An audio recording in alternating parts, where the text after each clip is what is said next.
Mesdames et messieurs, bonsoir et bienvenue à ce webinaire qui doit commencer à 14h30. Je crois qu'on peut lancer. Donc, avant de commencer, quelques consignes pour participer au webinaire de façon tranquille. Vous avez le webinaire se passe en deux langues, donc en anglais et en français. Si vous regardez en bas de votre écran, à partir de l'onglet partagé, vous verrez enregistrer et puis français ou anglais. Si vous cliquez sur français, c'est français. Si vous cliquez sur anglais, c'est anglais. Donc, sentez-vous à l'aise. La deuxième chose qu'on va vous demander, c'est de couper vos micros. La troisième chose, les vidéos, à part les panélistes qui, quand ils prennent la parole, peuvent mettre les vidéos pour que les gens les voient. Mesdames et messieurs, bonjour et donc bienvenue à ce webinaire qui est le deuxième du genre organisé par le projet Amplify PF, qui est lui-même financé par l'Agence des États-Unis pour le développement international USAID et mis en œuvre par l'ONG Pathfinder en collaboration avec Population Council au Burkina Faso, en Côte d'Ivoire, au Niger et au Togo. Pour vous mettre dans le bain de ce webinaire, le thème global de cette série de 5 webinaires porte sur, je cite, la gestion adaptative des pratiques à haut impact, faire face à la diversité des contextes. Après le Burkina Faso, dont le webinaire a eu lieu il y a 4 semaines sur la contribution des formations sanitaires non gouvernementales dans l'offre de services de planification familiale, celui d'aujourd'hui est consacré à une réussite majeure du projet au Niger, décliné sous le thème approche de mobilisation des ressources locales par le comité technique d'appui au réseau intégré d'apprentissage au profit des formations sanitaires. Pour modérer ce second webinaire, j'ai l'honneur et le plaisir de vous présenter le docteur Sani Aliou, un médecin chevronné qui a plus de 30 ans d'expérience dans la santé maternelle, disons, qui a plus de 30 ans d'expérience dans le domaine de la santé publique et plus particulièrement dans la santé maternelle et infantile. Professionnel convaincu, docteur Sani a passé la moitié de son parcours au Niger, son pays natal, et l'autre moitié dans plusieurs autres pays d'Afrique, de l'Est, du Centre et de l'Ouest. Docteur Sani, je vous passe la parole pour modérer donc ce webinaire. À vous. Merci, Lassana. Bonjour, bon après-midi, bonsoir selon votre localisation. Donc, c'est un grand plaisir pour moi d'assurer cette modération en même temps que mon collègue Steven, que je vais présenter tout à l'heure. Comme vous le savez, dans la plupart de nos pays actuellement, euh, nous sommes confrontés, les systèmes de santé sont confrontés au manque de ressources insuffisantes. Et souvent, il est difficile de résoudre des petits problèmes qui peuvent bloquer le fonctionnement du système, alors que parallèlement, euh, les communautés peuvent apporter un appui substantiel. Et jusqu'ici, cet appui qui est toujours présent quand même a été de manière informelle et inopinée. Donc, l'un des mérites du projet Amplify est d'avoir su intégrer cette approche de mobilisation des ressources locales, ressources domestiques, dans la mise en œuvre sur plusieurs pays où le projet a été mis en œuvre. Donc, notamment dans son objectif numéro 2, Amplify prévoyait de mobiliser, engager les populations, de mobiliser les ressources nationales afin de renforcer la pérennisation et la mise à l'échelle des pratiques à haut impact. Et pour atteindre cet objectif, notamment, le projet a développé et mis en place une approche innovante qui vient d'être citée, qui consiste à mettre ensemble les différentes parties prenantes à travers un organe léger mais efficace appelé Comité technique d'appui au réseau intégré d'apprentissage pour mobiliser les ressources domestiques locales afin d'améliorer les conditions de travail des formations sanitaires et aussi rapprocher les systèmes de communauté. Donc, le présent webinaire met en lumière les résultats issus de cette action de plaidoyer menée par les comités techniques d'appui au RIA, qu'on appelle communément CETAR, auprès des bonnes volontés qui ont pu financer des réalisations dans plusieurs formations sanitaires, comme vous le verrez tout à l'heure. Donc, j'aurai le plaisir d'assurer la modération avec, comme je l'ai dit, mon collègue Stéphane Rieding, qui est un expert en développement de programmes et projets et qui était en fait le maître d'œuvre dans la conceptualisation de ce projet Amplify il y a 5 ans. Il a plus de 40 ans d'expérience dans le domaine de développement. Il inclut 20 ans dans la gestion et la mise en œuvre de programmes de santé publique dans plus de 25 pays en Afrique et en Asie. Steve a une maîtrise particulière du système de santé régional en Afrique de l'Ouest. Aussi, il a été impliqué directement dans la mise en œuvre des programmes qui ont précédé Amplify, parce qu'Amplify est une suite de programmes de l'USAID pour la région ouest-africaine. Notamment, il y a eu avant cela le programme qu'on a appelé SFPS, il y a eu AWARE 1, il y a eu AWARE 2 et ensuite Amplify PF.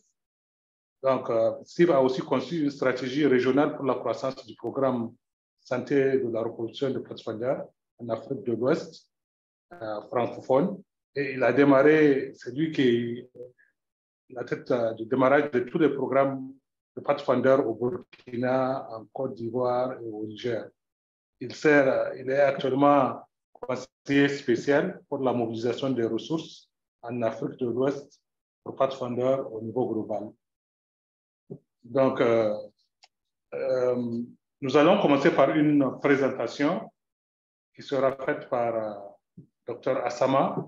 Ensuite, une vidéo sera projetée avant d'aller aux panélistes. Donc, la présentation sera donnée par Dr Assama Yaro Gali, qui est un médecin pédiatre spécialiste en gestion des programmes de santé, qui a plus de 30 ans d'expérience dans le domaine de la santé publique, dans la pratique clinique d'ailleurs aussi, y compris la planification familiale et la gestion des programmes de santé. Elle a une forte maîtrise du système de santé du Niger, car elle a occupé de très importantes fonctions au niveau national, dont la Direction générale de la santé publique, la Direction générale de la santé de la reproduction, la Direction des ressources, la Direction de la santé de la mère et de l'enfant. Et pour couronner tout ce succès, elle a aussi été nommée pendant son séjour au ministère de la Santé, ambassadrice du Niger pour la réduction de la mortalité maternelle en Afrique, qu'on appelle communément Karma. Elle est présentement la directrice du projet Amplify au niveau du pays, au niveau du Niger. Donc, sans trop tarder, je vais passer la parole à Dr Assama pour sa présentation. Je vous remercie. Dr Assama, vous avez le podium. Merci pour la parole donnée, Dr Sani. C'est un plaisir pour moi de partager avec vous l'approche communautaire de mobilisation des ressources internes par le comité technique d'appui au réseau intégré d'apprentissage CETAR au profit des formations sanitaires de nos zones d'intervention. Le plan de présentation va s'articuler autour de 7 points. Nous allons parler du contexte, la définition, rôle et responsabilité et composition du comité technique, le processus de sa mise en place, les résultats clés, les astuces de mise en œuvre, le coût de la mise en place du CETAR et nous allons finir par les leçons apprises. Le projet Amplify PF est un projet régional de planification familiale et santé reproductive financé par USAID et mis en œuvre par Pathfinder International au niveau de 4 pays d'Afrique de l'Ouest, dont le Niger. Il contribue à la réalisation des objectifs du partenariat de Ouagadougou et du plan PF dans le domaine de la qualité de services de planification familiale à travers la mise à échelle de 2 pratiques à haut impact, la planification familiale du postpartum et la délégation des tâches. Amplify a utilisé comme stratégie centrée sur le district sanitaire la mise en place du réseau intégré d'apprentissage, qui est un réseau qui réunit l'ensemble des formations sanitaires publiques et privées et les autres acteurs intervenant dans l'ère de santé du district sanitaire. Il a démarré en 2019 dans 5 districts sanitaires, dont 3 de la région de Niamey et les districts impairs et 2 de la région de Zender, à savoir Zenderville et Myria, avec un accent particulier sur la mobilisation des ressources internes. C'est quoi le comité technique d'appui au réseau? Au Niger, au niveau de chaque district sanitaire, nous avons le comité de santé du district, qui est un grand comité de plus de 60 membres et qui gère le processus de recouvrement de coûts. Amplify a innové en mettant en place un comité restreint plus léger, issu de ce même comité de santé du district et qui appuie les districts sanitaires, particulièrement dans la mobilisation des ressources internes. Il est composé de 12 membres qui varient en fonction de la spécificité des districts sanitaires et son rôle est de soutenir et accompagner le comité de santé, le grand comité de santé du district, d'élaborer le plan de travail et de suivi et évaluation et de servir d'interface entre les différents acteurs intervenant dans le district sanitaire. Pour ce qui est de sa composition, il regroupe l'ensemble des acteurs qui ont un impact ou qui peuvent apporter leur contribution dans la mobilisation des ressources internes et il est présidé par le médecin-chef de district et la mairie assure la vice-présidence. Quel est le processus que nous avons utilisé pour la mise en place de ce CETAR? D'abord, nous avons commencé par l'orientation des membres du COSAN et de l'équipe cadre de district sur le projet, ses objectifs et la stratégie. Puis l'Assemblée générale des parties prenantes, au cours de laquelle nous avons formé les membres du COSAN en net mapping et appuyé à l'élaboration du net mapping, c'est-à-dire la détermination de tout ce qu'il y a comme potentialité de mobilisation de ressources dans l'ère de santé du district et l'élection des membres du CETA. Puis après, il y a eu la transmission de cette liste des membres élus au maire, suivi de la signature par le maire de l'arrêté portant création, attribution du CETA. Nous avons appuyé la première réunion du CETA pour l'élaboration de son plan d'action, renforcer les capacités de ses membres sur la conduite du dialogue communautaire et visite guidée avec l'appui du projet WABA et la formation en plaidoyer, AFP Smart et mobilisation des ressources.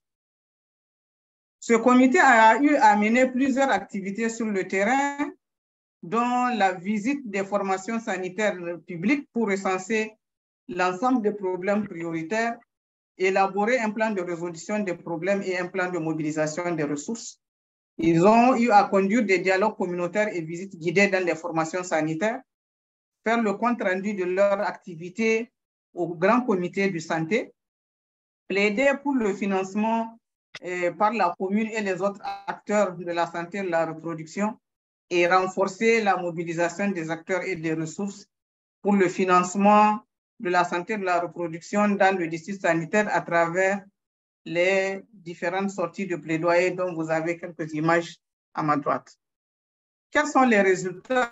D'abord, dans le domaine d'hygiène et assainissement, le comité technique d'appui au réseau intégré d'apprentissage a aidé à améliorer l'environnement de travail de nos formations sanitaires à travers toutes les activités que vous avez vues ici listées, avec la forte implication de la mairie pour une valeur de plus de 9 millions de francs CFA, avec quelques images à ma droite sur la mobilisation des communautés pour l'assainissement et l'amélioration des conditions de travail des CSI. Dans le domaine de la dotation en matériel et équipement également, nos formations sanitaires ont bénéficié de beaucoup de médicaments et d'équipements que vous voyez listés ici, le tout pour une valeur de plus de 6 500 000 francs CFA. Dans le domaine du matériel roulant, le plaidoyer de CETAR a permis aux formations sanitaires d'avoir 6 véhicules servant d'ambulance, de réparer 10 ambulances et aussi de procéder à l'achat des pièces détachées et des batteries pour les véhicules, le tout pour une valeur de plus de 8 600 000 francs CFA. Dans le domaine des constructions également et plomberie, au niveau des formations sanitaires, les plaidoyers ont permis de réhabiliter beaucoup de formations sanitaires, de faire des clôtures de CSI, des constructions de hangars d'attente pour les femmes dans le cadre de la PF, des constructions de salles d'accouchement, de construction de logements de chefs CSI, etc. Le tout pour une valeur de plus de 121 millions de francs CFA. Donc, vous avez quelques images aussi illustrées à ma droite.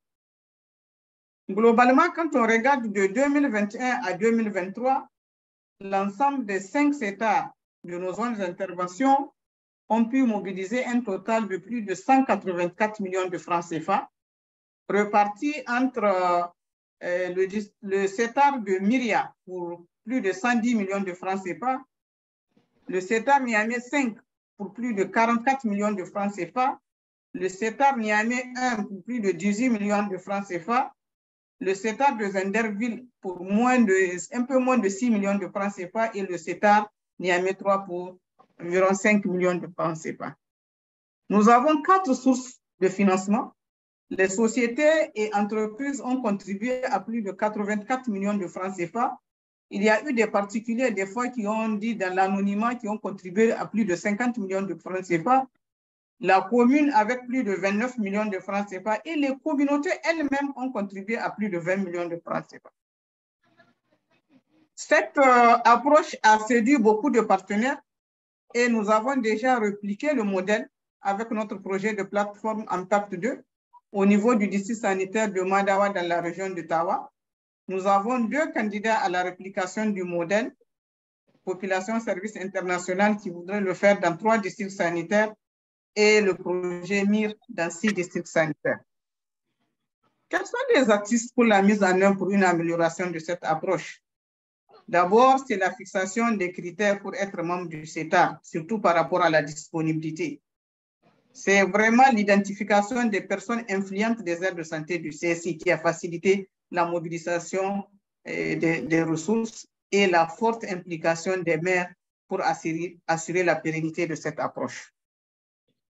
Quel est le coût de la mise en place de ce CETAR? Il est d'environ 3 206 000 francs, mais dedans, il faut retenir que c'est l'Assemblée générale et le renforcement des capacités qui a occupé plus de fonds.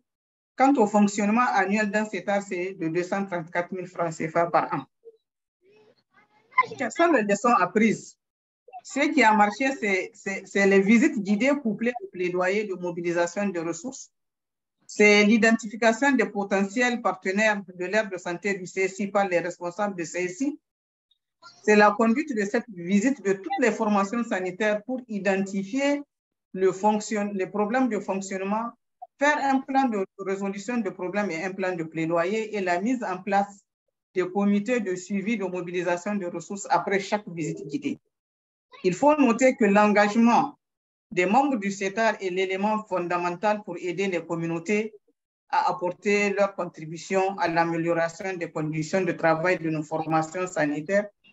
Et un autre élément non moins important, c'est la redevabilité, qui consiste à montrer aux donateurs quel usage a été fait de leur contribution.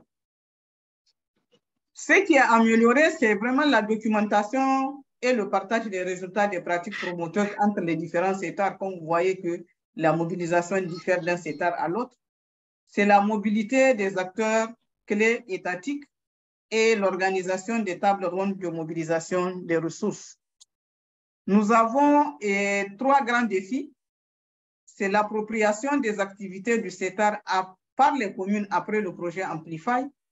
C'est cette mobilité des cadres de la partie État qui sont les organes moteurs de ce processus. Et c'est la mobilisation de plus de partenaires pour le passage à grande échelle de cette pratique promoteuse. Voilà, mesdames et messieurs, ce que j'ai voulu partager avec vous. Je vous remercie pour votre aimable attention. À vous la parole.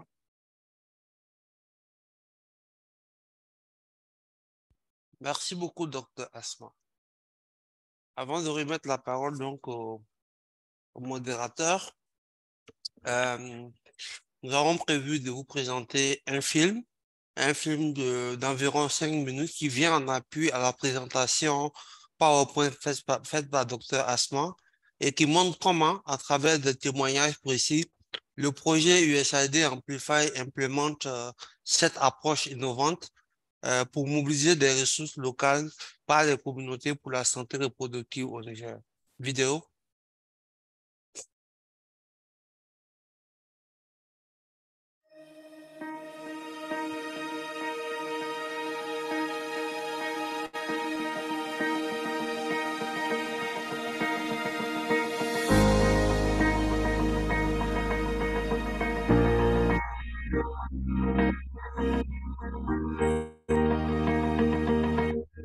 Il y avait des problèmes d'entretien dans nos structures.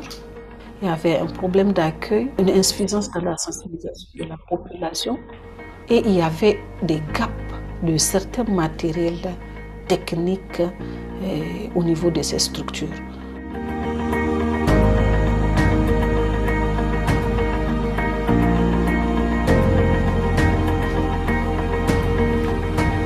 Le CETAR, c'est un comité qui amène un appui dans le cadre de santé, plus précisément sur les PF.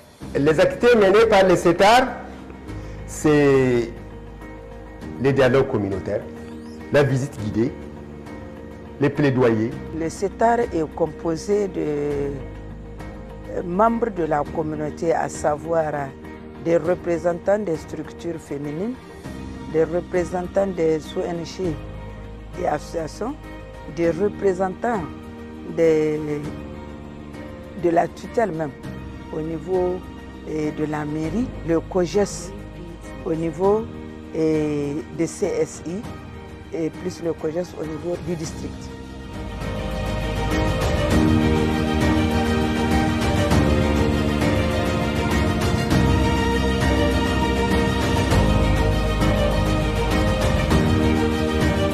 Le CETAR a aidé les services de santé à mobiliser des ressources. Il a rencontré la communauté, il a rencontré les services les agents de santé.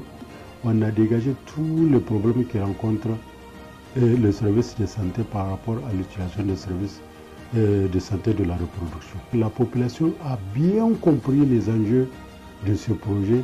Elle a mobilisé même des ressources, elle-même la population, pour que le service soit utilisé et que l'impact soit positif.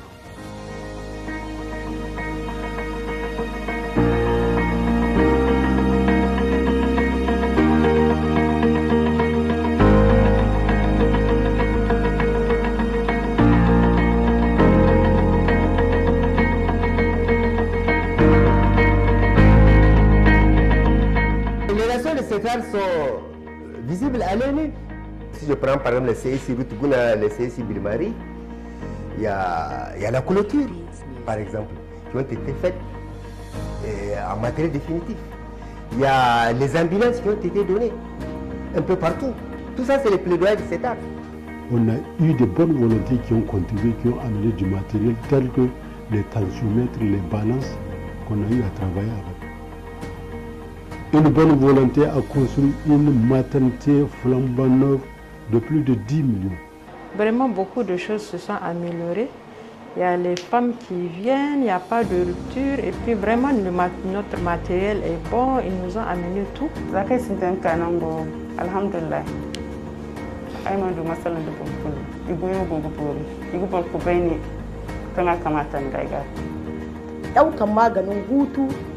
da muke zauwa ana kwatanta mana sai an waye mana kai kafin ma mu je mu gare shi kuma ga kayayyaki na aiki sosai wanda a da babu su amma yanzu muna da su komi ba he mun je ba can da ko wannan karan damtse mace in tana so an tura ta murya ko da magaran a sa mata.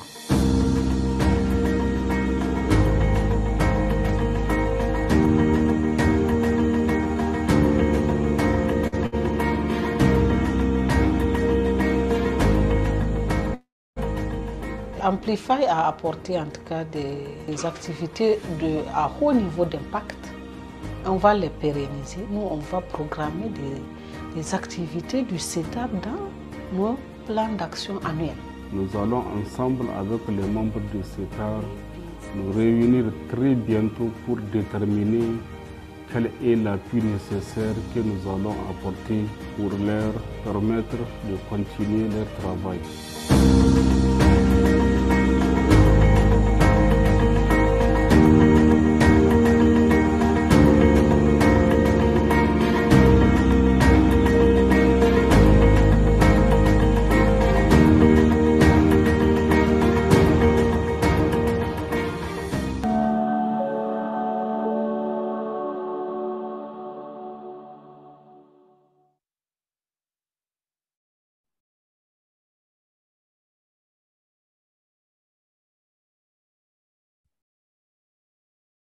Merci. Modérateur, à vous. Bon, bonjour, et je suis Stephen Redding et je suis un des modérateurs. Et nous avons le plaisir d'avoir trois panélistes qui sont vraiment impliqués dans les activités de mobilisation de ressources à travers le CETAR dans notre projet au Niger. Et on va poser quelques questions à ces membres, et on va avoir des excusez-moi. On va avoir des réponses, et puis on peut faire le débat après que le panel fasse ses réponses. D'abord, on a Madame Baba Zainabou, vice-maire de Niamey 5, qui était clé dans les activités de CETA. Puis, après ça, on a Dr. Saloum Mariama, le médecin-chef district de Niamey 1. Et puis, on a Madame Mariama Gambo, qui est membre du CETA de Niamey 3. Donc, d'abord, Madame Baba Zainabou, la première question est à vous. Comment contribue la mairie dans la mobilisation des ressources locales pour les CETA, par les CETA?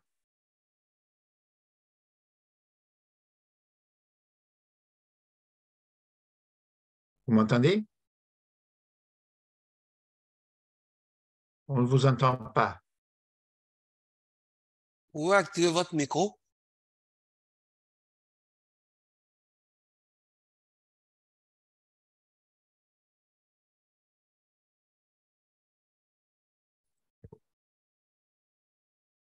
Voilà. OK, merci.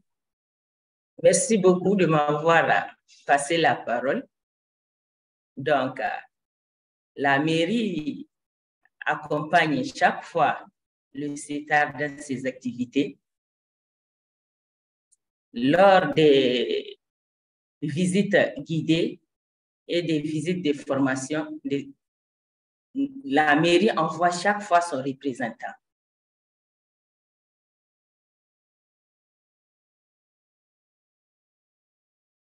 OK. Oui, et ainsi, dans le domaine de l'hygiène et assainissement, la mairie prend chaque fois, la mairie prend toujours le devant dans la mobilisation de la population lors des journées de salubrité dans les CSI. Chaque fois, c'est la mairie qui prend le devant. Et pour l'achat des matériels pour l'hygiène dans les CSI, c'est toujours la mairie. Pour le curage de fosses septiques, c'est toujours la mairie. Donc, nous travaillons chaque fois avec le CETAR. Nous les accompagnons toujours dans les activités. Merci, Madame Zenabou. Et puis, la mairie est en étroite collaboration avec les systèmes de santé dans la ville. Donc, maintenant, on passe à Dr. Saloum Mariama, le médecin-chef de Niamey 1, pour la prochaine question. Comment appréciez-vous, Dr. Mariama, l'appui du CETAR à votre district dans la mobilisation de ressources?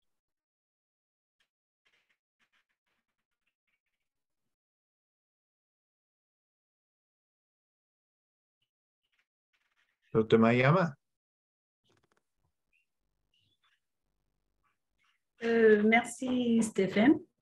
Je suis Dr Saloum Mariama, médecin. Oui, excusez, c'est bon. Yes. Allô? La connexion, elle est mauvaise. Est-ce que vous m'entendez? Oui. Est-ce que vous m'entendez? La connexion est mauvaise. Allô? OK. La connexion, elle n'est pas bonne, donc je vais faire vite. Je suis Dr Saloum Mariama, médecin-chef district sanitaire Niamey 1.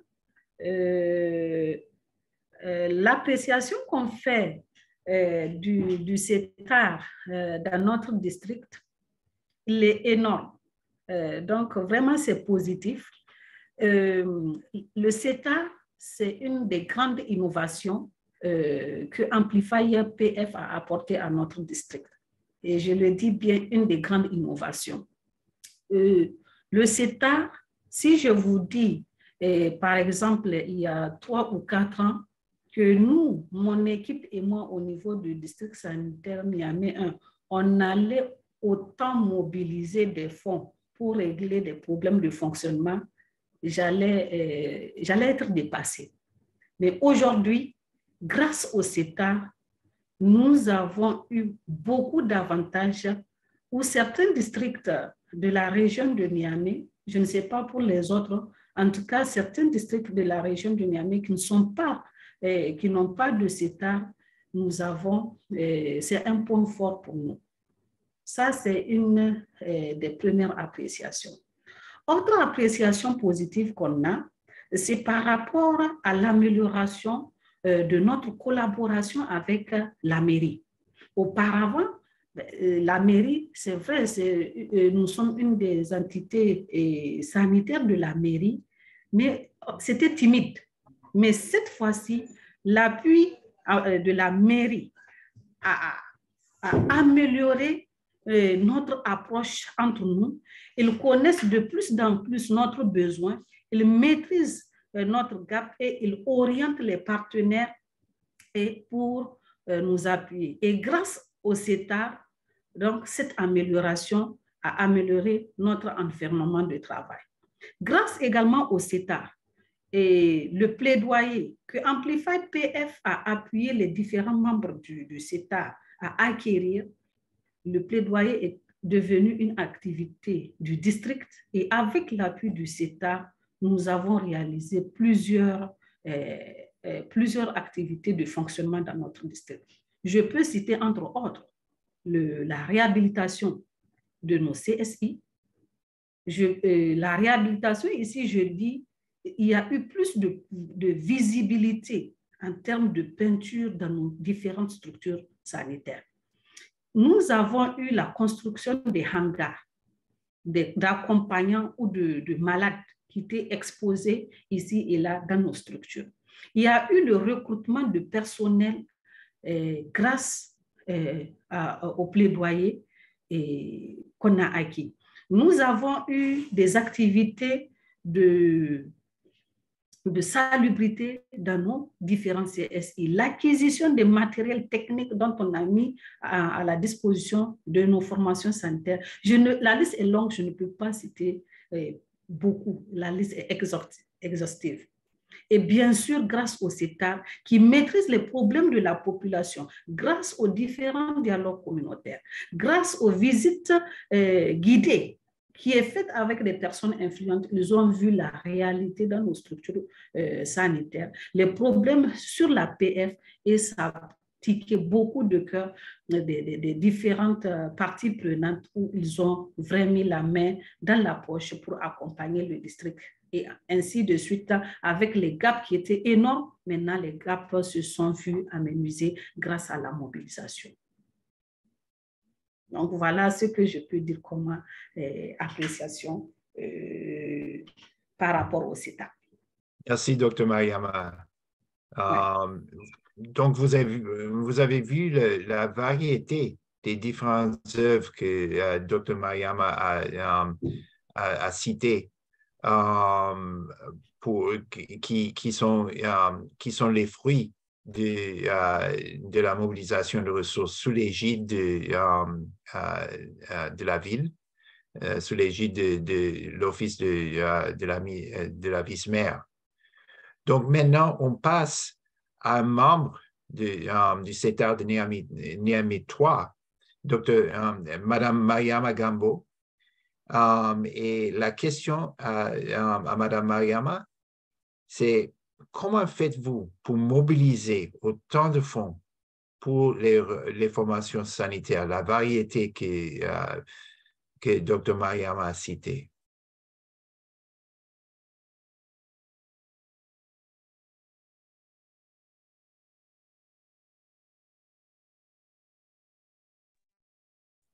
Merci. Donc, merci de m'avoir donné la parole. Moi, c'est Gambo Mariama.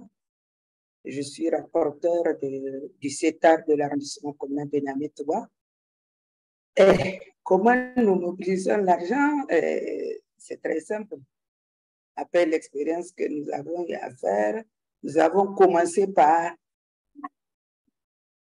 d'abord effectuer des visites dans les CSI, dans toutes les formations sanitaires, dans l'ensemble des formations sanitaires de l'aire du district. Après cette visite, pour bien sûr détecter ou encore pour détecter les différents problèmes, les problèmes professionnels que nous avons trouvés là-bas. Et les problèmes de fonctionnement surtout. Et ces problèmes de fonctionnement que nous avons détectés nous a permis pour la prochaine étape d'élaborer des plans de mobilisation des ressources que nous avons soumis à la tutelle, c'est-à-dire à la mairie, pour qu'on puisse intégrer dans le budget de la mairie. Nous avons passé à une autre étape qui est l'étape de la visite guidée. Et ces visites guidées-là, comme le CETA est au niveau du district, de la commune, c'est dans tous les CSI, du district. Nous avons d'abord informé les chefs CSI, les COGES CSI, et au nom du CETAR, nous allons venir. Mais seulement informer tout celui que vous savez être capable d'agir et de réagir en cas de problème. Et donc, nous faisons cette visite guidée avec les personnes que nous pensons pouvoir faire quelque chose ou pensons pouvoir résoudre certains problèmes sur place. Et ces personnes-là, ces visites guidées ont permis, une fois que nous étions sortis dans un CSI, c'est un exemple que je donne, et il y en a une personne qui a constaté, voilà, le lit d'accouchement de la maternité. Et ce matelas ne va pas, ça ne va pas. Une femme ne doit pas monter ici pour accoucher. Et il a parlé. Nous l'avons vu parler, il n'était pas content. Je vous jure, 48 heures après, il a fait réflexionner tous les matelas qui sont dans ce CSI-là. Tous les matelas. Parce que pour lui, s'il y a problème ici, donc il y en a et ailleurs aussi. Et comme il a constaté en faisant les visites dans tous les 3 compartiments du CSI, il a fait réparer tous les matelas.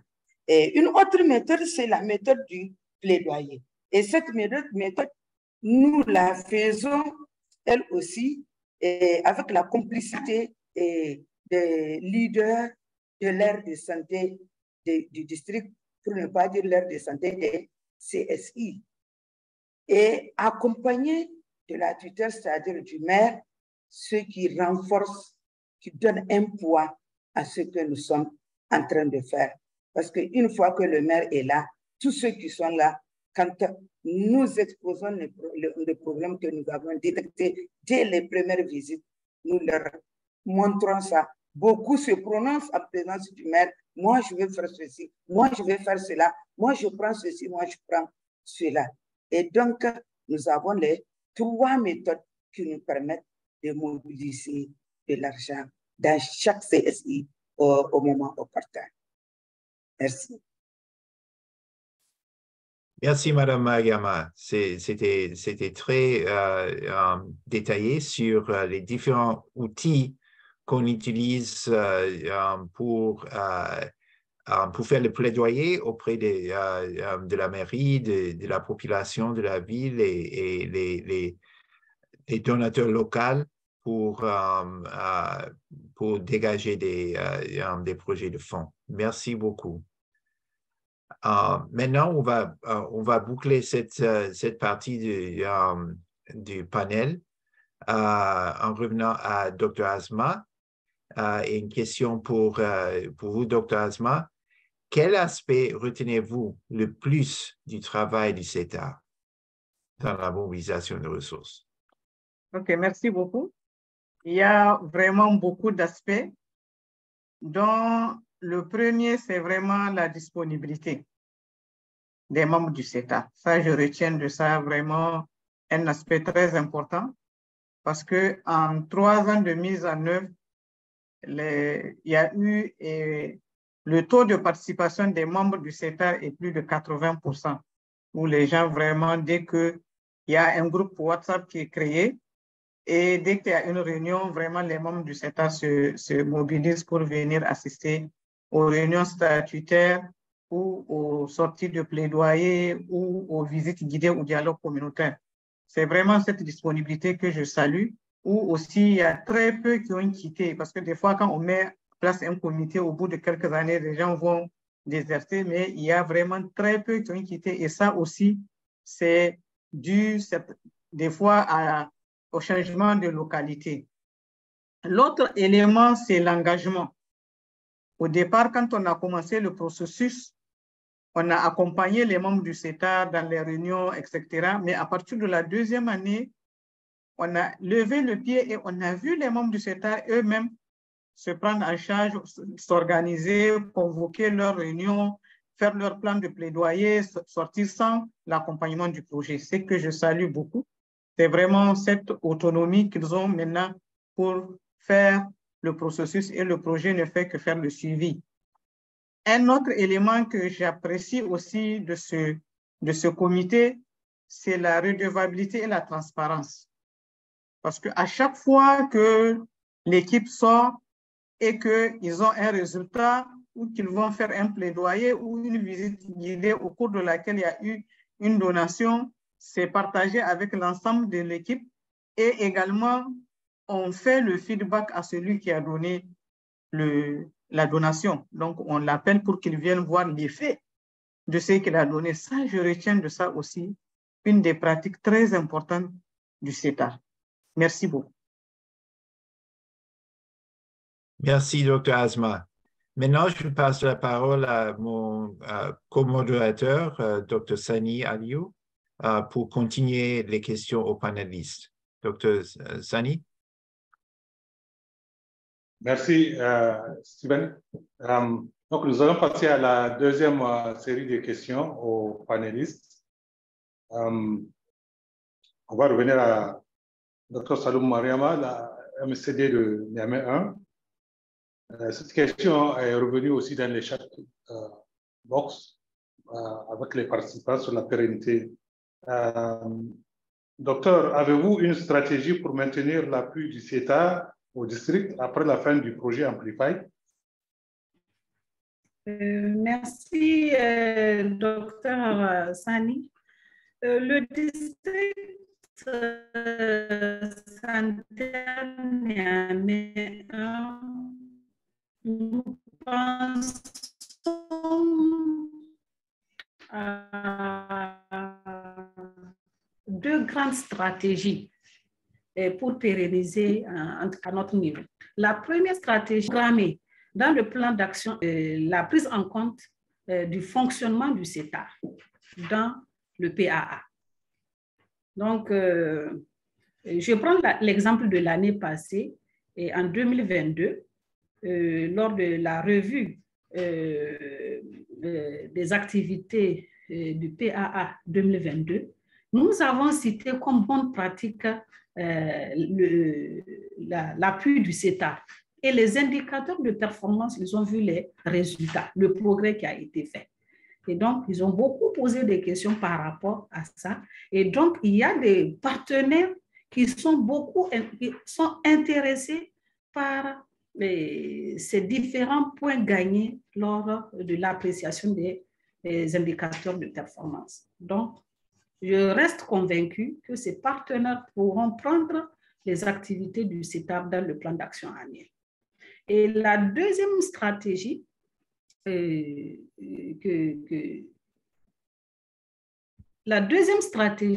y a un problème de vidéo. Non, on a coupé votre vidéo parce que votre connexion n'est pas bonne, donc vous pouvez continuer. OK.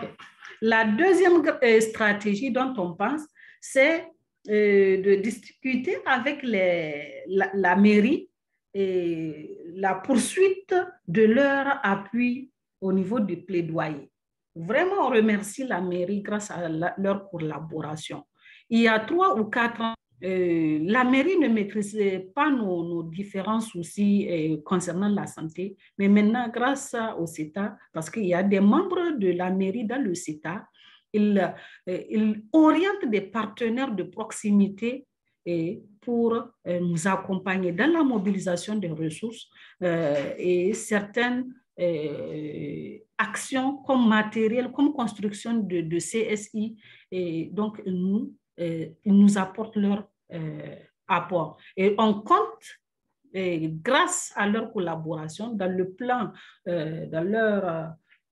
lors des conseils communaux, de prendre en compte dans leur plan d'action de la mairie certaines actions, activités que le CETAR peut mener. Donc, voilà en gros les différentes stratégies dont on a pour pérenniser l'action du CETAR. Et bien sûr, la communauté, parce que grâce au plaidoyer, on pense avec certains partenaires qu'ils pourront appuyer également le fonctionnement du CETAR. Je vous remercie.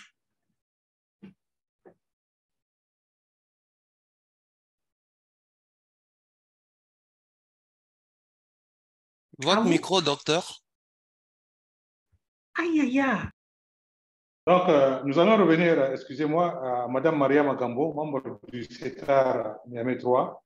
Madame Mariama, pensez-vous que les membres du CETAR pourront continuer la mobilisation des ressources après la fin du projet? Merci. Merci pour cette question que j'attendais. Parce que, vous savez, on dit que l'appétit vient en bouche. Dieu merci. C'est maintenant que nous, membres du CETAR, nous nous sommes rendus compte de l'importance de notre apport dans le fonctionnement des CSI. À travers, bien sûr, les formations que nous avons reçues, les techniques de plaidoyer et la maîtrise des méthodes de visite guidée et même les façons d'élaborer les plans de plaidoyer, les plans de, comment on appelle ça, de mobilisation de ressources, les plans de mobilisation de ressources. Et nous savons maintenant qu'on peut faire ce plan, envoyer vers la tutelle, la mairie, vers aussi d'autres partenaires pour mobiliser des ressources. Et tant que nous pouvons soumettre et qu'ils peuvent réagir, nous sommes fiers du résultat obtenu et des résultats que nous allons obtenir.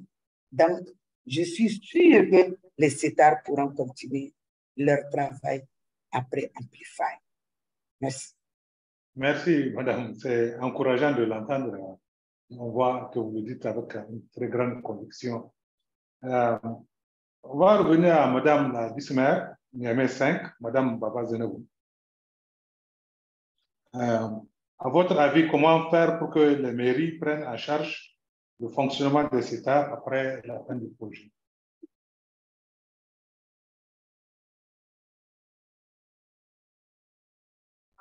Merci Madame, vous avez entendu la question? Oui. Reprenez la question, monsieur. Donc, la question. À votre avis, comment faire pour que les mairies prennent en charge le fonctionnement de CETA après le projet? Donc, nous allons continuer les plaidoyers au niveau de la mairie centrale pour qu'il y ait une ligne budgétaire pour ça.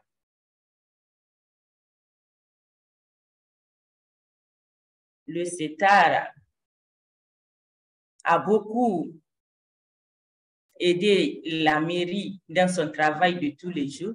Donc, nous allons discuter pour l'inclure dans notre document cadre.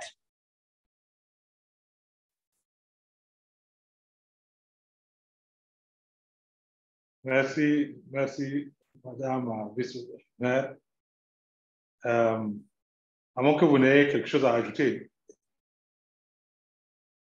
C'est bon? Oui, c'est bon. Sauf si en tout cas, merci vous aux allez panélistes encore... pour toutes ces réponses. On a beaucoup de questions qui sont dans les chat box. Je vais peut-être donner quelques-unes pour avoir des réponses. Peut-être, docteur Assama, une des questions qui a été posée, c'est concernant la mobilité des membres des équipes cadres et des chefs CSI, pardon. Quelles sont les causes de ces mobilités? Docteur Saloum Mariama, il y a une question. Comment choisissez-vous les membres de CETA? Et comment identifiez-vous les sociétés et autres parties vers lesquelles vous faites le plaidoyer?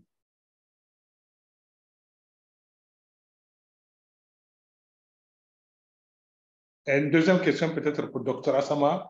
Y a-t-il des éléments pour expliquer les écarts de mobilisation de ressources entre CETA?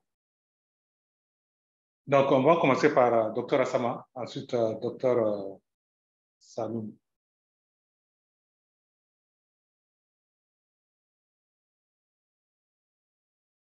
Ok, merci pour ces questions. Donc, pour ce qui est de la première question par rapport à la mobilité, donc je ne saurais pas vraiment expliquer, mais on s'est rendu compte que quand on prend au niveau des 5 districts sanitaires dans lesquels nous avons travaillé, je pense qu'il y a eu un seul médecin chef de district qui n'a pas bougé au cours du processus de mise en œuvre de notre projet, sans tenir compte les chefs CSI qui vont et qui vont. Et je pense que ça, c'est vraiment à l'actif des changements qui interviennent peut-être pas spécifiquement dans la zone Amplify, mais c'est des changements que le ministère de la Santé publique arrive à faire régulièrement. Et on a commencé avec, au district sanitaire Niamey 1, par exemple, le médecin-chef avec lequel on a commencé, on n'a même pas fait 3 mois quand il est parti. Il y a eu un autre et ainsi de suite. Donc, ce qui fait que ça n'a pas facilité les choses. Maintenant, la deuxième question, c'est par rapport à la différence qu'il y a entre les différents acteurs. Quand on prend, par exemple, le district sanitaire de Myria, qui a la plus grande mobilisation des ressources, il faut noter que Myria est en zone, on peut la considérer comme zone rurale, et il y a eu la contribution de beaucoup de ressortissants de la région qui ont donné, dont un particulier qui a beaucoup investi dans le domaine de la santé. Donc, toutes les ambulances que vous voyez, c'est vraiment à son actif. Et il a donné des ambulances, il a construit. Et à chaque fois que le CETAR va vers lui pour un problème de santé, c'est vraiment quelque chose qui est résolu et le plus souvent au-delà. Donc, je dirais que il y a d'abord la différence entre même les CETAR en zone rurale et en zone urbaine. Mais quand on prend, par exemple, Niamey 5, ça aussi, généralement, c'est des particuliers. À Niamey 5 aussi, c'est un particulier qui a marqué la différence, qui a fait et vraiment qui a rénové des CSI, qui a construit, qui à chaque fois qu'on va vers lui pour lui présenter un problème de CSI, il vient dans le CSI, il reprend tout. Donc, c'est ça. Bon, il y a certains aussi CETAR qui ont été un peu léthargiques avant qu'ils ne prennent le train en marche. Ils ont été un peu léthargiques. Ils ne sont pas sortis pour faire des sorties de plaidoyer. Il a fallu qu'on fasse la revue. Quand on a fait la revue, on a réuni tout le monde, on a présenté les résultats et ça a permis à certains vraiment de se réveiller et d'aller aussi faire le plaidoyer. Donc, voilà ce que je peux dire par rapport aux deux questions qui me sont posées. Merci. Dr. Asma, aussi, il y a une question qui s'enchaîne à ce que vous venez de dire sur pourquoi est-ce qu'il y a plus de mobilisation dans quelques districts et pas dans d'autres. Est-ce qu'il y a pourquoi est-ce qu'il y a des différences dans la mobilisation de ressources entre les districts?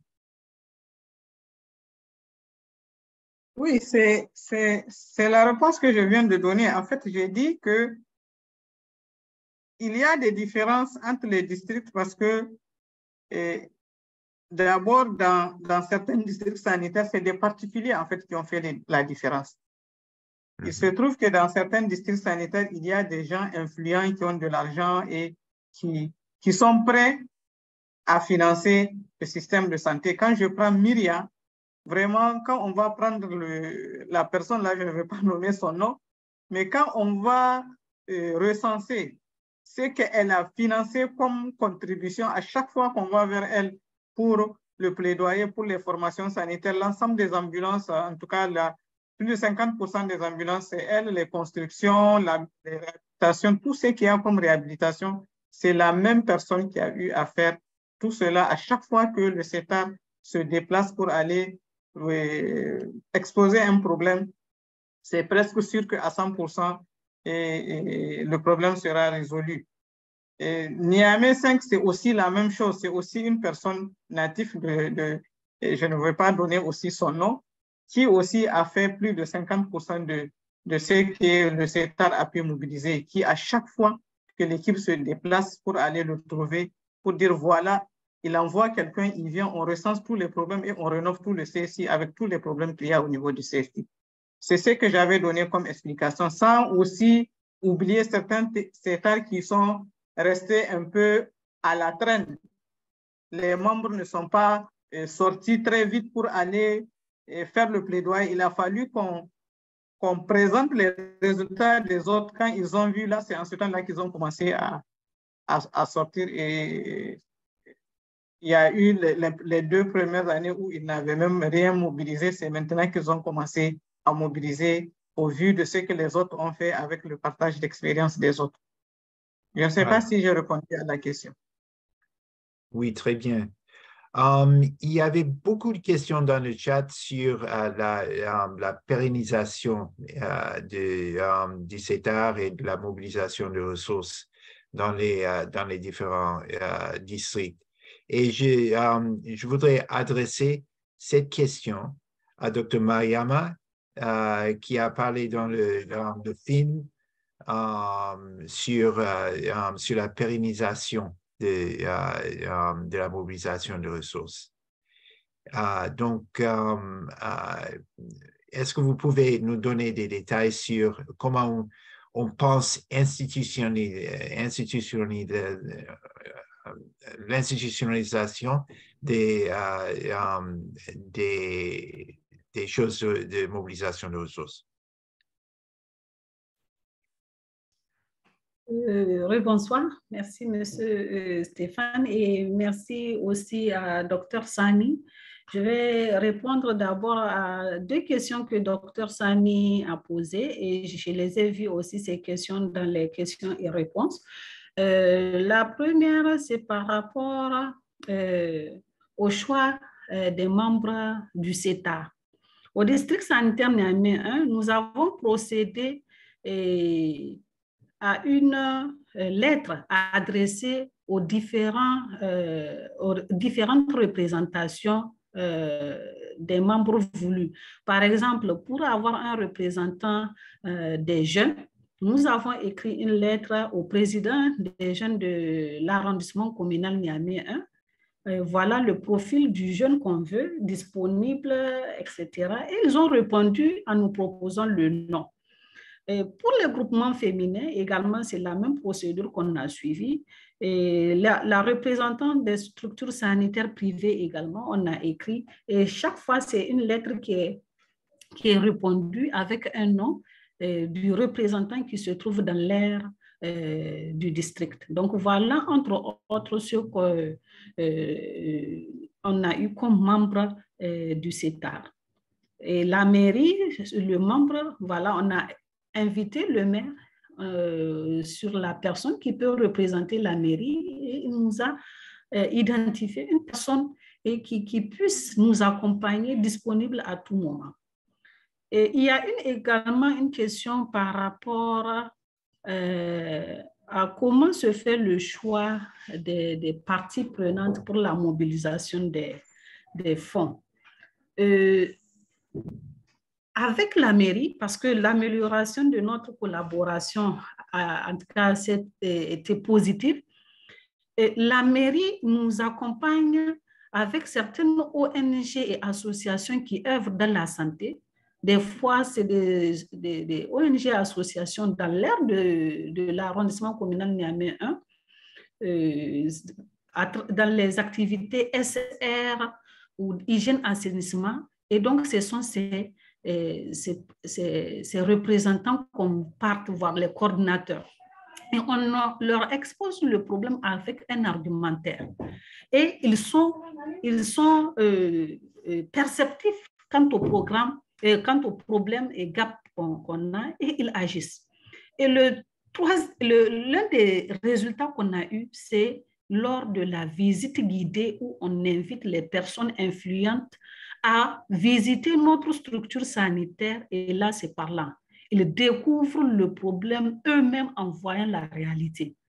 Et je vous assure, plusieurs d'entre eux réagissent automatiquement en voyant une salle où il n'y a pas de table de consultation, une structure qui n'a pas de hangar pour accompagnants, alors que ce sont les femmes et les enfants, leurs femmes et enfants qui viennent visiter ces structures, immédiatement ils agissent. Nous avons certaines sociétés de l'État qui se trouvent dans notre aire de santé. Je peux citer des banques, des agences bancaires, certaines SNE par exemple, qui ont dans leur plan annuel également une rubrique destinée pour la santé. Et avec l'argumentaire qu'on leur présente, ils prévoient également la réhabilitation des structures, la construction des hangars pour accompagnants, etc. Donc, voilà ce que je peux répondre par rapport aux questions qui ont été posées. Très bien, merci, Dr. Mariama. Dr. Sani, est-ce qu'il y a d'autres questions? Sinon, oui. Nous avons d'autres questions, mais je ne maîtrise pas bien les gens qui lèvent la main. Mais on a Dr. Soumana de l'USAID qui a la main levée, on m'a dit. Est-ce qu'on peut On a Sagirou Salifou. Donc, on commence par Dr. Soumana de l'USAID. OK. Ensuite, vous gérez ça pour ceux qui sont... Parce que moi, je ne les vois pas.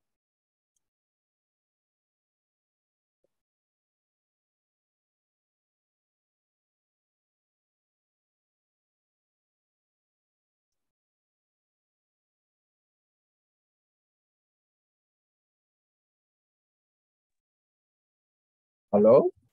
Oui, allez-y, docteur Soumana. Oui, bonsoir tout le monde. Et merci à l'équipe Amplify PF et tous les collaborateurs qui nous ont permis d'y arriver là où on est. Les résultats sont très, très, très encourageants et nous ne pouvons que vous remercier et espérer que tous les partenaires présents vont apprendre de cette démarche et aller de l'avant.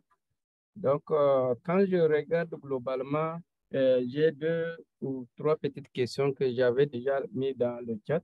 Mais la première, c'est, on a parlé de coûts dans la présentation de Dr Asma.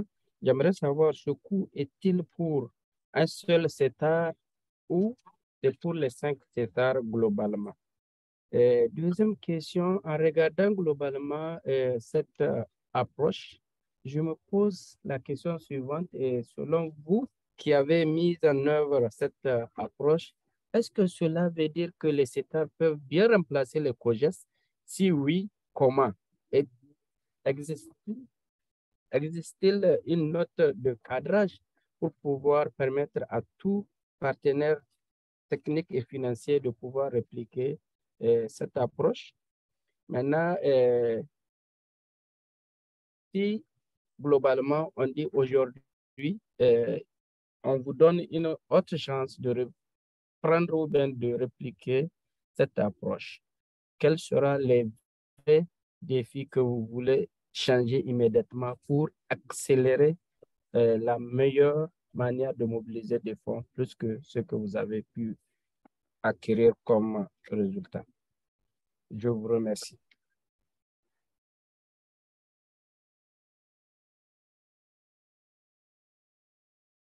Allô? Je souhaite que vous m'avez entendu. Vous avez entendu, oui. Docteur Assama, allez-y pour... je crois que la question est adressée à Docteur Assama. Oui, merci. Merci, Soumana, pour toutes ces questions. Donc, la première question par rapport au coût, oui, effectivement, c'est le coût de la mise en place d'un seul CETAR.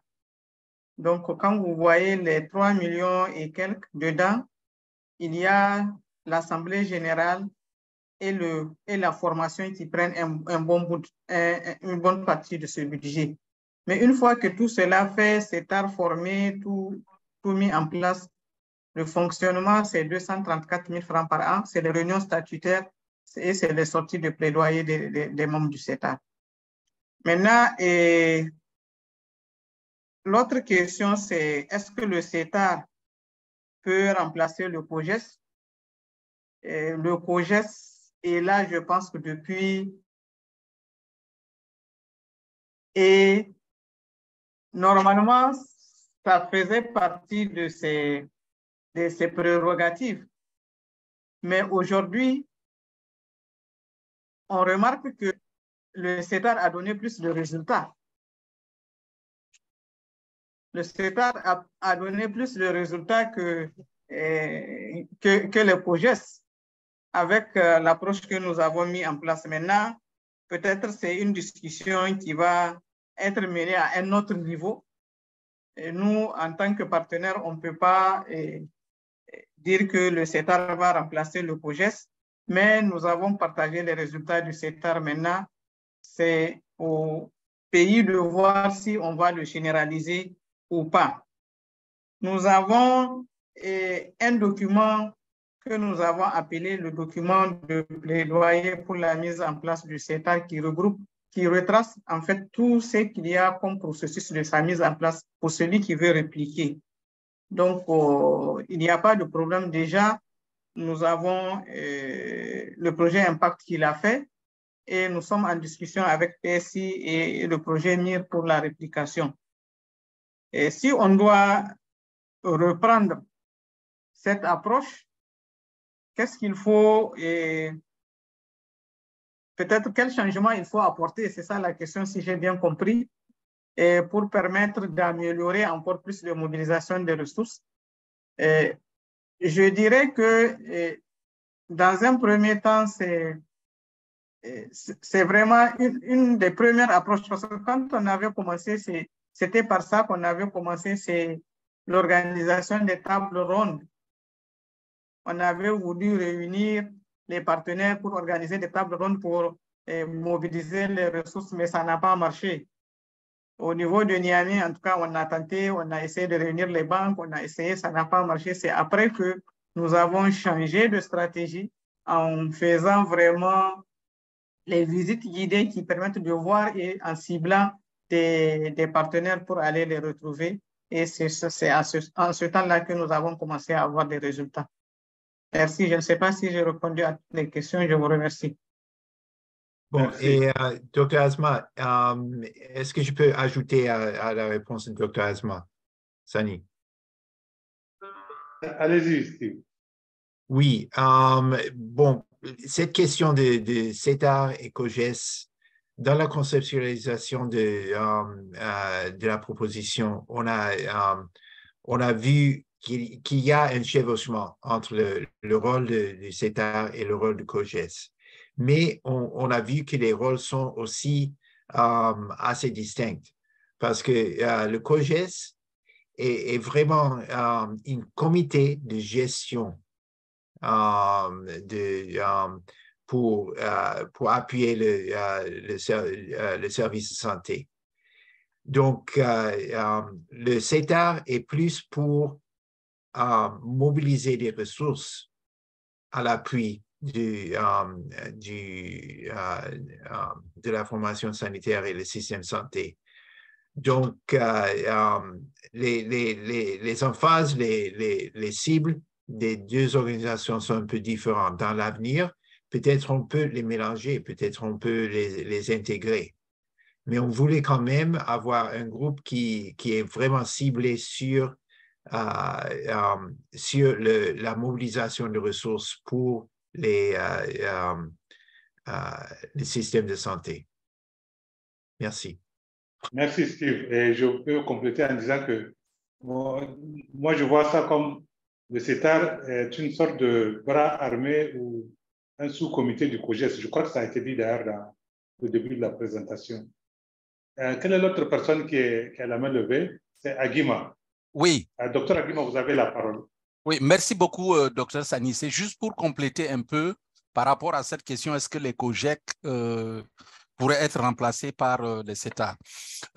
Moi, je pense que la réflexion qui doit être menée au niveau du ministère, parce que nous appuyons le système sanitaire, hein, c'est quand même de réfléchir en se disant comment est-ce qu'on peut mettre en place des structures plus efficientes? Parce qu'on a vu que le CETAR, il y a moins de membres, c'est quelque chose qui se réunit plus facilement et qui est capable d'aller chercher des ressources financières pour appuyer le système. Mais au niveau des COGEC, est-ce que les COGEC même se réunissent? Voilà. Est-ce que c'est des structures qui sont facilement gérables, qui sont moins budgétivores, etc., et qui peuvent réellement fonctionner? Parce que la question qu'il faut se poser, c'est aussi que les COGES, là, ces comités-là se réunissent à quelle fréquence, etc. Est-ce que c'est vraiment effectif? Parce que l'un des problèmes que nous avons constaté, nous couvrons 4 pays, hein, ce que nous avons constaté, c'est qu'il y avait des COGES qui ne se réunissaient pas. Pourquoi? À cause du grand nombre de membres. Parce qu'on n'a pas quelqu'un pour financer chaque fois ces réunions-là. Donc, je pense que c'est au ministère de la Santé, à partir de ce qui a été fait avec les CETAR, de réfléchir sur comment est-ce que le CETAR va être un bras ou un sous-comité du COGES, ou est-ce qu'il y a une réforme à faire par rapport au COGES? Je pense que c'est l'entité ministérielle, hein, le ministère de la Santé que nous avons appuyé dans chaque pays qui devra mener cette réflexion. Merci. Merci, Dr. Aguima, pour ces clarifications. Les mains, il y a une autre main levée? Oui, il y a une autre main levée. Sagirou Salifou Bissala. Vous avez la parole.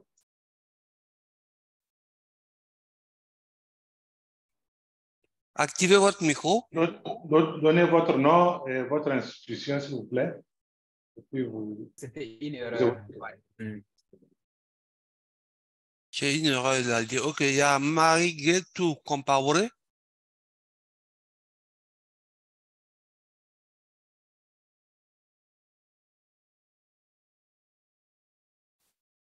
Madame Compaoré, vous pouvez activer votre micro.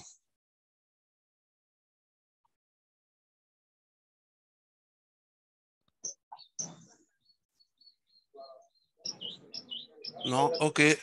Docteur Koudi Boja Jude. Voilà. Merci beaucoup pour la parole donnée, Dr. Sani. Moi, c'est Koudi Boja Jude. Je travaille pour Pathfinder comme advocacy manager pour francophone Africa. En fait, j'ai posté mes questions, si on peut dire questions sur le chat, où j'ai posé 3 préoccupations qui sont les uns et les autres sous forme de questions, mais beaucoup plus sous forme de next steps, si ce n'est pas déjà fait. Ma première préoccupation, c'était si vous avez essayé de faire le lien entre les engagements que le pays aurait fait dans les circonstances internationales, dans les plateformes internationales, comme au niveau de l'Union africaine par rapport à certaines politiques comme les promesses qu'ils ont faites lors de ICPD Plus 25. Ils sont aussi signataires de plan de Maputo et plusieurs d'autres. Est-ce que vous avez essayé de faire le lien entre les réussites que vous avez eues dans le cadre de ce projet et comment ces réussites-là ont contribué à aider le pays à atteindre ses engagements? Parce que c'est très important que, juste comme Agima venait de dire, nous travaillons là, nous contribuons auprès des pays et à chaque moment, on doit se rassurer que dans tout ce que nous faisons, que vraiment ça aide le pays à atteindre ses objectifs. Ma deuxième préoccupation était sur la capitalisation de ces acquis, pour se rassurer que le gouvernement a vraiment capturé ces acquis dans leurs différents rapports qu'ils présentent au niveau national, au niveau régional, au niveau international et un peu partout, parce que c'est pour ça que nous travaillons aussi. Et ma troisième préoccupation est sur la capitalisation de ces acquis. Est-ce que vous avez pu le capitaliser de telle sorte que ça peut être répliqué dans un autre pays facilement et avec votre appui? Donc, voilà un peu mes 3 préoccupations qui prennent aussi la forme de suggestions ou bien des inputs sur les next steps si ce n'est pas encore réalisé. Je vous remercie. Merci beaucoup, Koudi, pour ces très pertinentes questions. Peut-être qu'on pourrait demander la contribution de Dr Agima, puisque la perspective globale au niveau régional, que ces questions sont plutôt vues de manière globale entre les différents pays de Amplify. Dr Agima. Docteur, est-ce que Dr Agima pourrait se présenter pour l'assistance? Voilà. Dr Agima, introduisez-vous et puis vous pouvez répondre à la question. Le chief of party de Amplify. D'accord. Merci beaucoup pour... Vous m'entendez? Oui. D'accord. On vous entend très bien. D'accord. Merci beaucoup. Je suis le docteur Agima Frank Tankono, le chief of party ou directeur régional d'Amplify PF, qui couvre 4 pays, le Burkina Faso, la Côte d'Ivoire, le Niger et le Togo. Donc, cette expérience qui a été mise en œuvre, dont justement les résultats ont été présentés par notre collègue Dr Asma, la même expérience est mise en œuvre dans les 4 autres pays. Donc, pour assurer M. Jude, nous faisons une capitalisation, c'est-à-dire que nous avons un plan de documentation et nous sommes en train de finaliser la documentation d'un certain nombre d'approches que nous pensons être des approches réussies dans le cadre justement de ce projet-là. Je pense que la personne qui était la mieux placée pour répondre à ces questions, c'est le directeur technique. Mais je voudrais juste dire que nous faisons la documentation et donc on peut partager ça avec d'autres pays parce que le projet est financé par l'USAID et l'USAID tient à ce qu'on fasse la documentation des pratiques qu'on pense être réussies pour partager. Mais d'autre part, en plus de ces webinaires que nous sommes en train de faire, nous allons organiser un atelier régional de partage justement des expériences au niveau de cette sous-région, donc au niveau des 4 pays. En termes de si nous pouvons apporter un appui technique pour d'autres pays pour la réplication, bon, ça dépendra de ce que on aura comme mandat parce que vous savez que ce projet est financé par l'USAID et l'USAID a décidé que cela soit mené dans un certain nombre de pays. Donc, si un pays a besoin de l'expertise, je pense que l'expertise existe au niveau maintenant de Pathfinder qui peut appuyer cela, que ce soit Pathfinder Niger, Pathfinder Burkina, Pathfinder Côte d'Ivoire et Pathfinder Togo. L'expertise existe et Pathfinder peut appuyer. Mais il y a d'autres institutions financières qui peuvent justement soutenir cela. Maintenant, est-ce que les pays prennent ça en compte dans leur rapport, etc. Il faut savoir que nous appuyons le système, donc nous appuyons les districts sanitaires. Et tout ce qui est généré à travers ce projet-là, c'est au niveau des formations sanitaires que cela est généré. Donc, je pense que je vais peut-être repasser la parole à Dr Asma pour qu'elle dise comment est-ce que les districts sanitaires et peut-être au niveau national, la direction de la planification familiale au niveau du Niger s'est approprié de cet aspect-là. C'est ce que je voulais ajouter. Merci beaucoup. Le directeur technique, Dr Atama, aussi peut apporter un plus, mais bien sûr, Dr Sani, qui est celui qui est le directeur au niveau du Niger, est peut-être aussi mieux placé que nous pour pouvoir répondre parce que c'est lui qui est le patron par rapport justement à tout ce qui est mis en œuvre au niveau du Niger par Pathfinder International. Merci. Merci, Dr Aguima. Merci pour cette brillante contribution. Dr Asama, vous avez quelque chose à ajouter? Oui, merci, Dr Sani. Ce que je voudrais ajouter par rapport à ce que le COP a dit, c'est de dire qu'effectivement, le projet a juste appuyé les districts sanitaires. Donc, tout ce qu'il y a comme rapport, comme planification, au moment de la planification annuelle des districts sanitaires, ces planifications sont intégrées dans leur plan d'action annuel, comme l'a expliqué Dr Salom. Nous, on les accompagne seulement, mais c'est les districts sanitaires qui planifient dans leur plan d'action ce qu'ils vont réaliser au cours de l'année et qui est intégré dans le système. En dehors de ça, la direction aussi de la planification familiale qui est là, il y a un comité technique de suivi du plan PF et qui regroupe tout ce qu'il y a comme bonnes pratiques qui sont mises en place au niveau du pays. Merci. Merci. Est-ce qu'il y a d'autres mains levées parce que nous approchons un peu de la fin? Est-ce qu'il y a des... Oui, il y a des mains levées. Il y a 3 mains. Je ne sais pas si on pourra tous les prendre. Donc, Mamadou Babi. Oui, oui.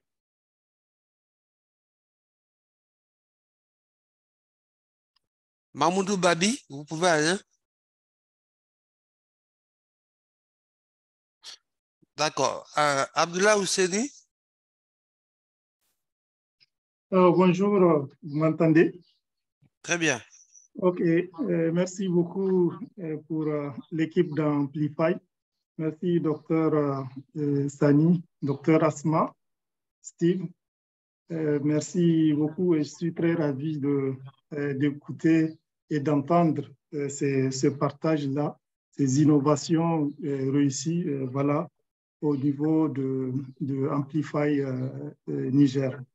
Moi, je voudrais, oui, juste intervenir par rapport, c'est vrai qu'on en a discuté, mais sur la capitalisation et le partage dans les autres pays. Donc, je suis responsable de la recherche à l'unité de coordination du partenariat de Ouagadougou. Et ce qui est sorti des thématiques prioritaires de recherche des pays, en tout cas de la plupart des pays du partenariat de Ouagadougou, c'est que la mobilisation des ressources est un défi. La mobilisation des ressources domestiques est un défi pour le ministère de la Santé, et qu'on a besoin d'informations, d'évidence, afin de mettre dans la plupart des pays en Afrique de l'Ouest des innovations qui permettront de mobiliser ces ressources. Et ce que vous venez de présenter est une belle initiative, et je pense qu'il y a un grand intérêt donc à partager cela pour les pays, au-delà des pays dans lesquels Amplify intervient. Je pense qu'on en a aussi besoin, que d'autres pays aussi puissent s'inspirer de ce modèle de réussite. Et je pense qu'il y a, vous avez parlé de redevabilité, je pense qu'il y a aussi la redevabilité pour Amplify, mais aussi pour les ministères de la Santé, à ce que cette innovation soit bien documentée, et puis de pouvoir trouver un paquet porteur que le ministère puisse mettre aussi dans ses documents stratégiques afin de continuer donc de mettre en œuvre cette innovation. J'ai compris aussi qu'au niveau communautaire, en tout cas, la pérennisation ou les prémices d'une pérennisation sont déjà visibles. Donc, c'est au niveau maintenant institutionnel, je pense qu'il faudrait mettre l'accent pour que cette innovation soit, que les ministères puissent s'approprier de cette innovation et que ça puisse être de façon plus systématique et pérennisée. Et je veux prendre un peu de temps pour dire aussi qu'il y a d'autres organisations dans la sous-région aussi qui sont présentes et qui peuvent aussi appuyer sur tout le système, sur le passage systématique à échelle de ces innovations. Je parle de ExpandNet qui a un financement dans la sous-région pour justement appuyer les ministères et aussi les partenaires à faire, en tout cas à réussir le passage à échelle. Je pense que c'est des organisations que vous pourrez mettre à contribution pour amplifier cette belle réussite. Merci beaucoup.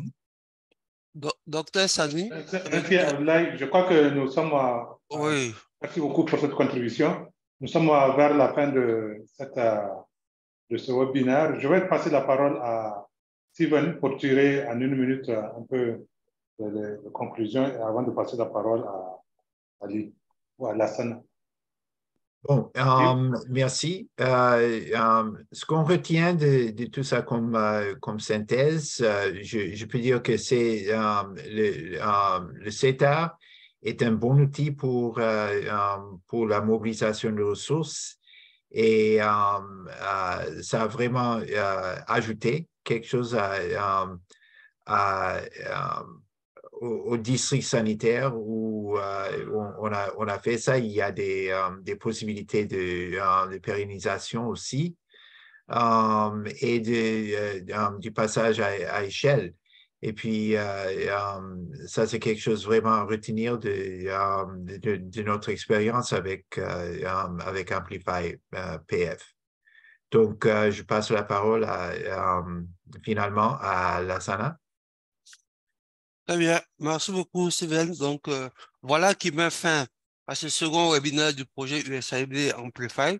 Merci à toutes et à tous d'y avoir participé. Le prochain webinaire aura donc lieu le 18 mai 2023 sous le thème « L'expérience de collaboration du projet Amplify PF avec les chambres préfectorales des métiers dans la mobilisation des jeunes pour leur accès aux informations et services de santé de la reproduction et planification familiale de qualité au Togo.